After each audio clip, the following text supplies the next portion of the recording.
gihe byavugiwe kera nubwo abahanuzi barabivuze bagaragaje ingengabihe banabimana bazagenderaho bavuze ibyo kuzaza kwa Mesiya n'irimbuka rya Yerusalemu kugeza kugaruka kwa Yesu aribyo bihe dusohoyemo gihe tumaze kirahagije twigaragura mu byo dushaka ariko iki gihe tugezemo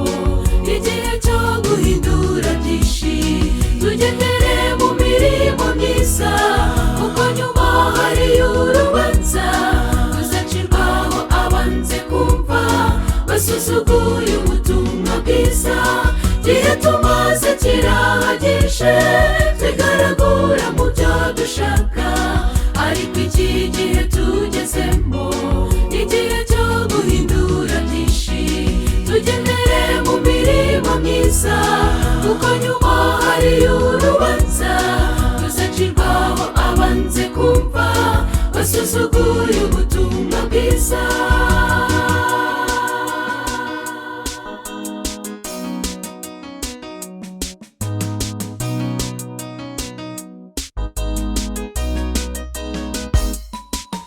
Ubu bamaze kurambirwa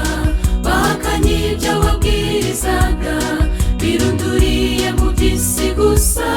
ngo bahaze irari ry'umubiri nyamara ubwo iminsi ihita bwangu turegereza wa munsi ukomeye dusabe mu guhumura amaso tureba akaga imbere yacu gihe tumaze kirahagije twigaragura mu byo dushaka ariko iki gihe tugezemo igihe cyo guhindura byinshi tugendere mu mirimo myiza kuko nyuma hari urubanza ruzacirwaho abanze kumva basuzuguye ubutumwa bwiza gihe tumaze kirahagije twigaragura mu byo dushaka ariko iki gihe tugezemo igihe cyo guhindura byinshi tugendere mu mirimo myiza kuko nyuma hari urubanza ruzacirwaho abanze kumva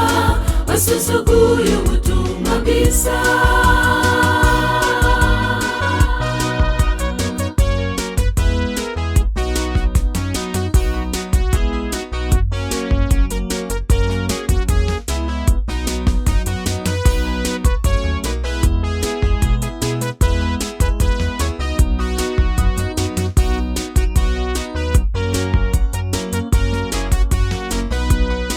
Ufite amatwi wese niyumve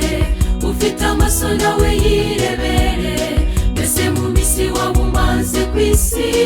wigeze kubona indi minsi nk'iyi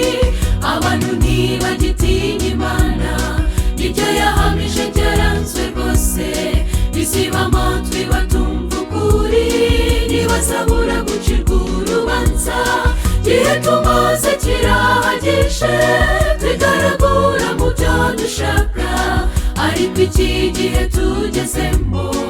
igihe cyo guhindura byinshi tugendere mu mirimo myiza kuko nyuma hari urubanza ruzacirwaho abanze kumva basuzuguye ubutumwa bwiza gihe tumaze kirahagije twigaragura mu byo dushaka ariko iki gihe tugezemo igihe cyo guhindura byinshi tugendere mu mirimo myiza kuko nyuma hari urubanza ruzacirwaho abanze kumva basuzuguye